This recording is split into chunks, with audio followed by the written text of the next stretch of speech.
Hello, friend, and welcome back to episode 14 of my 31-day challenge, where I am answering your questions about creating a career or a business that you love. And today I am answering the question, how do you distribute VR content, especially during COVID times?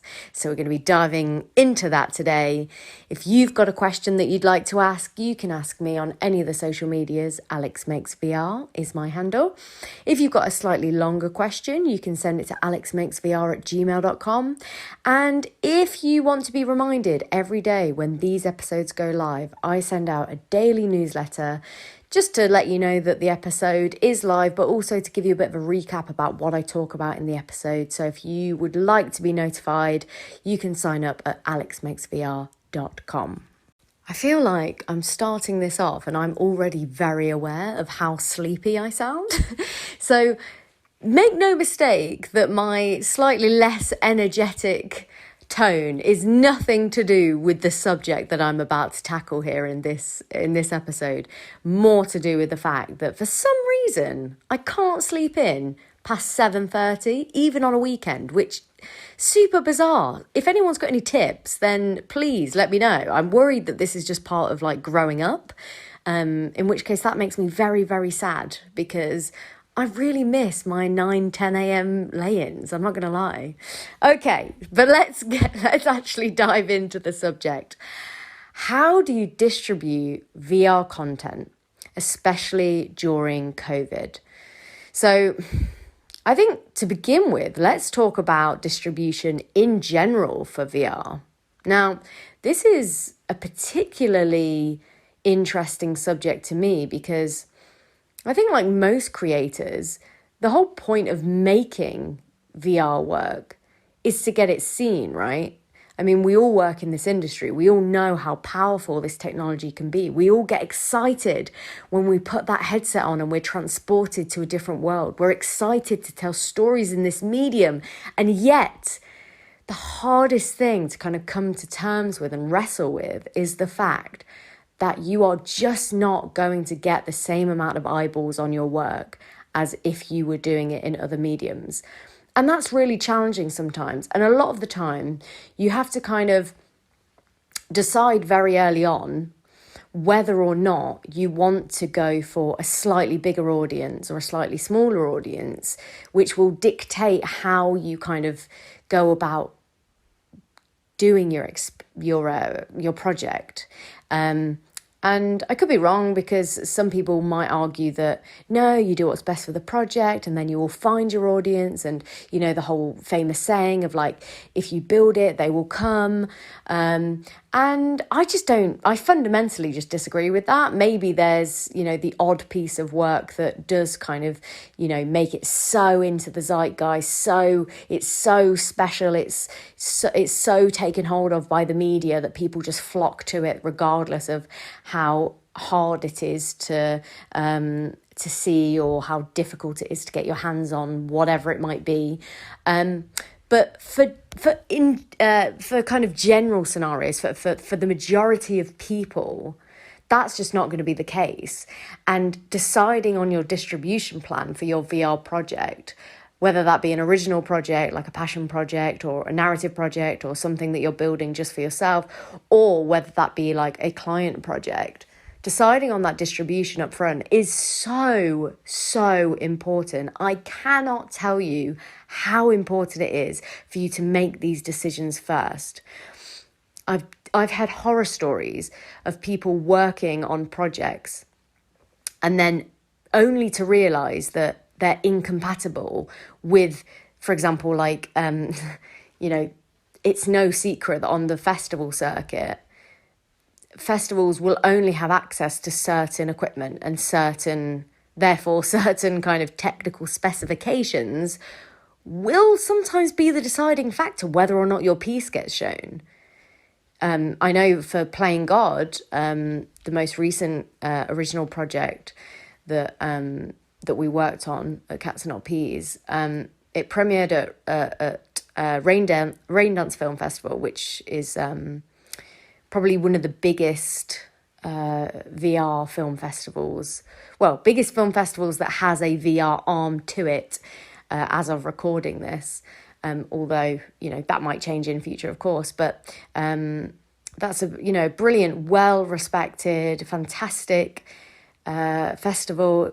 It brings together some of the best VR work in the world. Like we have pieces that premiere at Venice and Tribeca and Sundance and all those kind of things. They come and they have their UK premiere usually at Raindance, that or Sheffield Doc Fest. But with Raindance, like I remember specifically when we found out that Playing God got in, it was amazing. It was exciting. We were so stoked to have like our piece premiere at such a big festival. We were over the moon.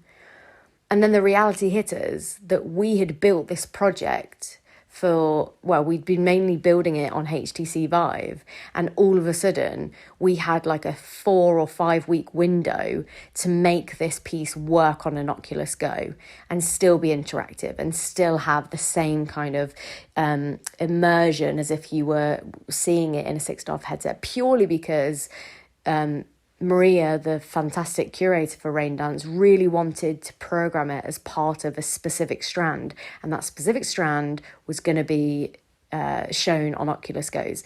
So we didn't have a choice. We had to make it work. And it was always our plan to make it work for Oculus Go.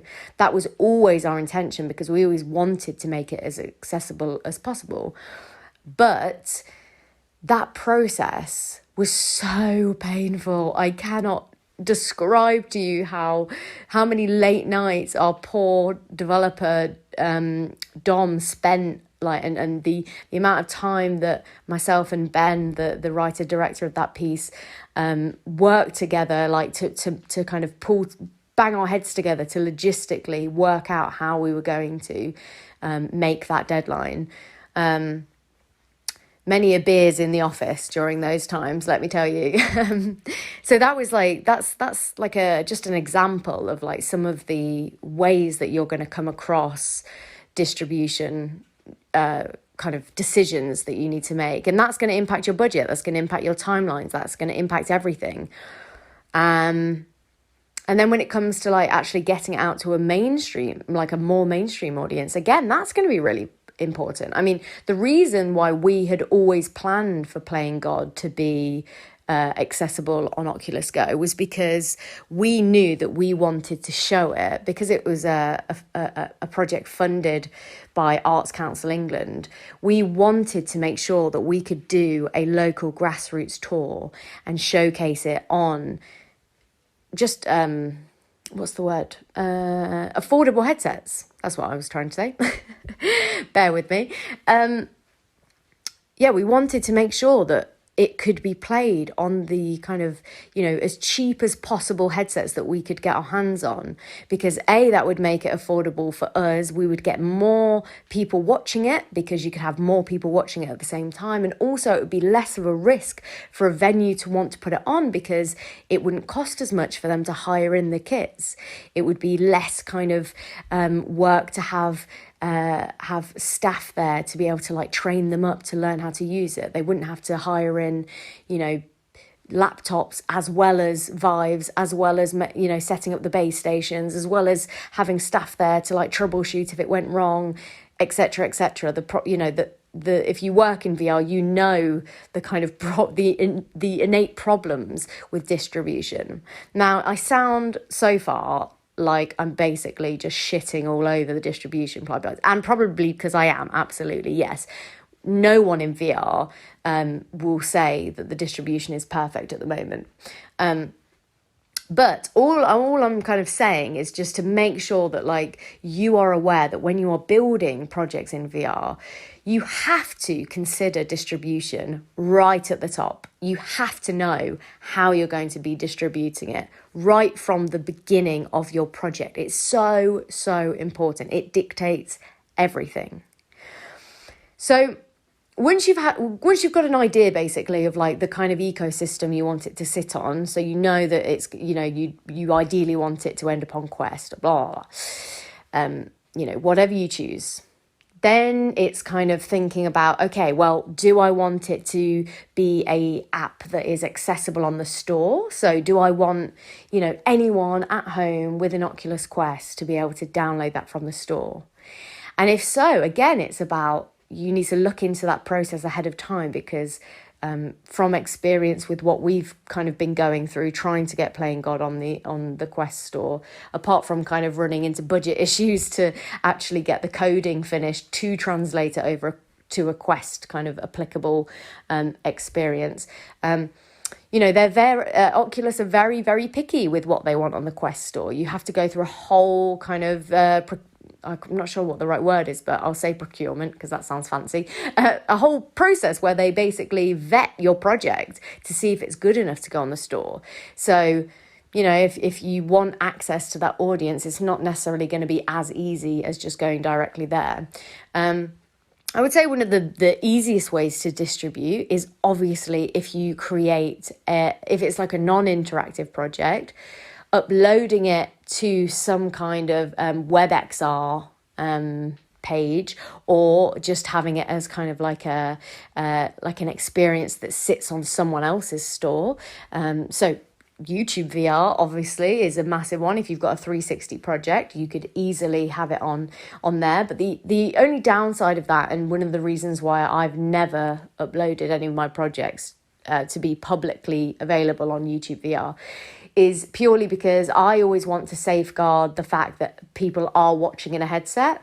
And the truth is, as we've talked about before, if you distribute on Facebook or YouTube, 99% of people, I mean, I don't know that statistic exactly, but I would imagine 99% of people will not watch it in a headset. And that's absolutely fine if your project lends itself to being a Magic Window desktop or mobile 360 experience. But if you want people to have that fully immersive experience, if you want them to see it in a headset, that might not be the way to go. Maybe you want to contact platforms like VEER, VEER, or Amaze VR, or Within. Within is obviously like one of the biggest, and they are the most, I guess, what's the word? They're kind of like the artsy. They're like the Vimeo, I guess, of I guess they're trying to be almost like the artsy Netflix of VR at the moment. They've got really well curated, beautiful artistic projects. It really depends on obviously what your project is. Another way is obviously to go through a service like I'm trying to even think what they're called. Headjack, I think, are a service, but also you've got services like Controverse and some other apps where you can kind of build your own app that distributes across all the different platforms, and also have the built-in capability to be able to showcase in person with multiple people. So that's something where, I mean, I've never personally used any of those services, just because whenever I distribute things as a bespoke app, we will always build the bespoke app in-house. And in fact, again, for those of you who kind of know a bit of my backstory, when in 2018, when me and my brother teamed up to build Subconscious VR, which was basically a kind of like a white labeled interactive app that allowed you to kind of create and distribute interactive 360 experiences.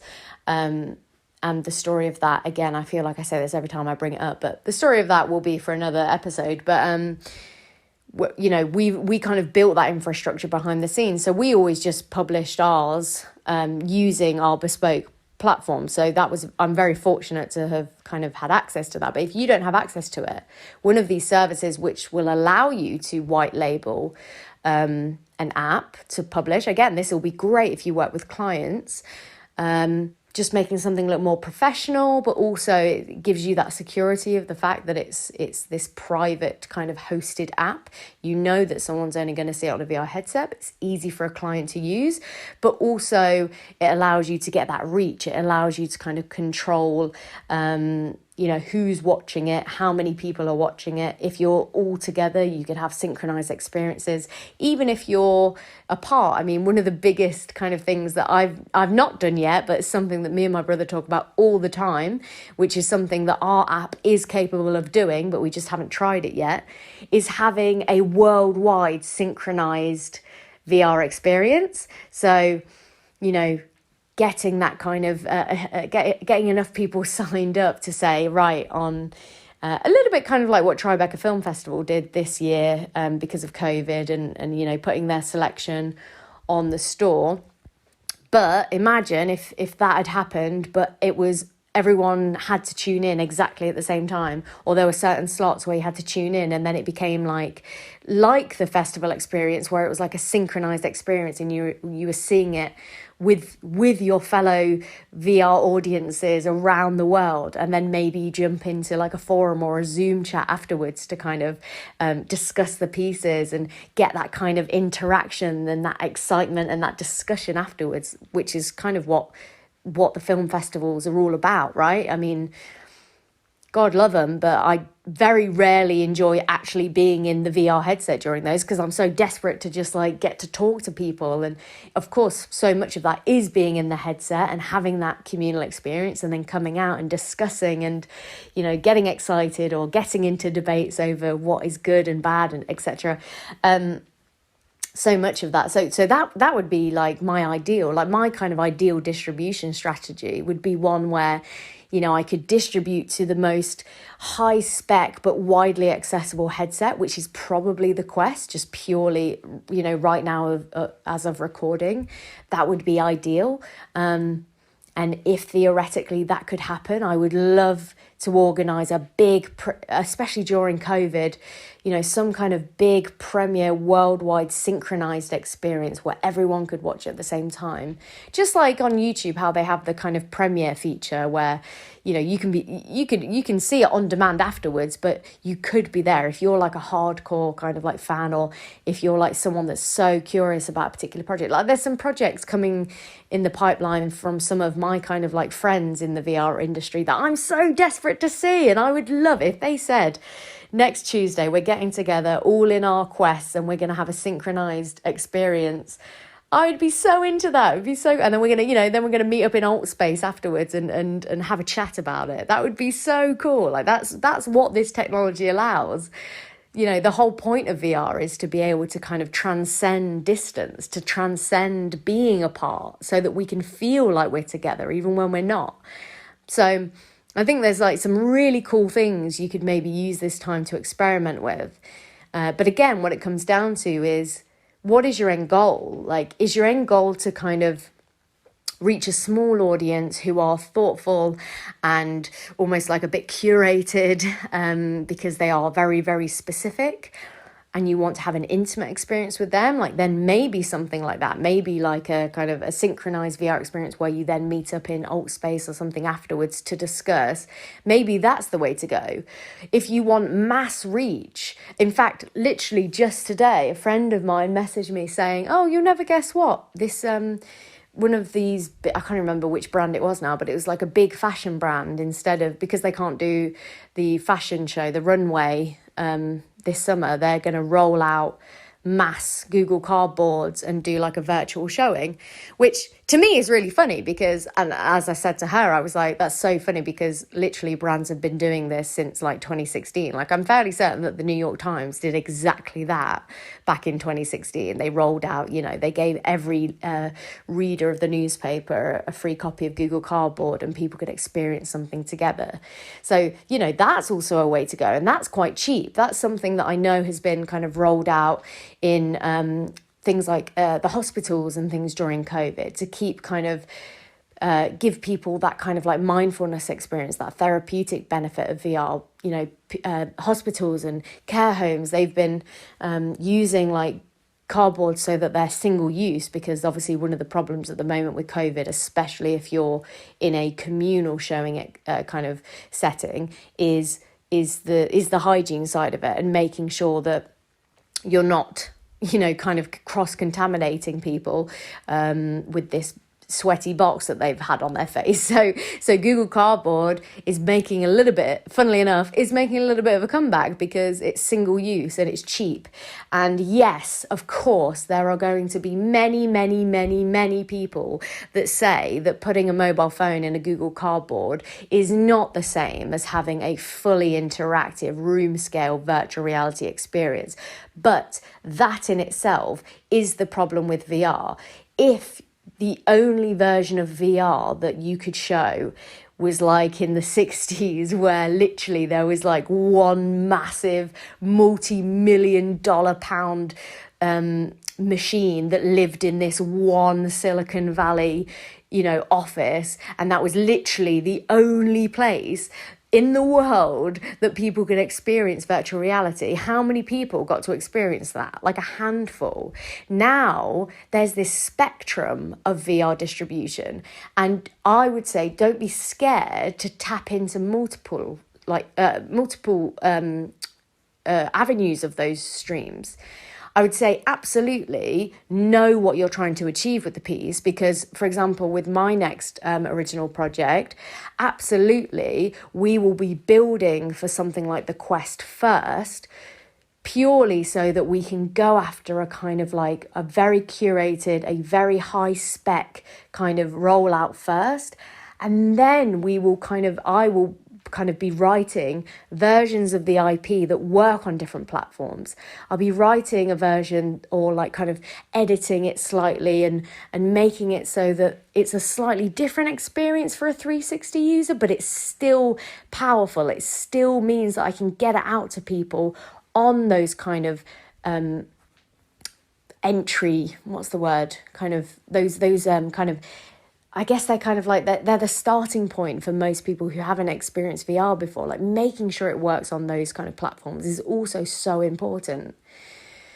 So yeah, the question was, how do you distribute VR, especially during COVID? And I hope that throughout these, I've kind of covered a few different bases. I hope that gives you a good idea. I think number one, again, you just need to decide on, do you want to go after like a mass audience first, or are you going after more curated? But also have empathy for your end user, that VR is still so new to so many people, and not everyone, even like the recent awards that I was just judging, some of those judges didn't have access to like the higher spec stuff. I mean, that I got sent like a laptop to connect my Quest to turn into a Rift, but I don't have a Rift at home. I don't have a Vive at home. So it's like even within the industry, not everyone uses the same technology. Not everyone has the same tech literacy. So imagine what that's like for the average person that doesn't really even know what VR is. You have to kind of think about that first. You have to think about the ease of use. You have to think about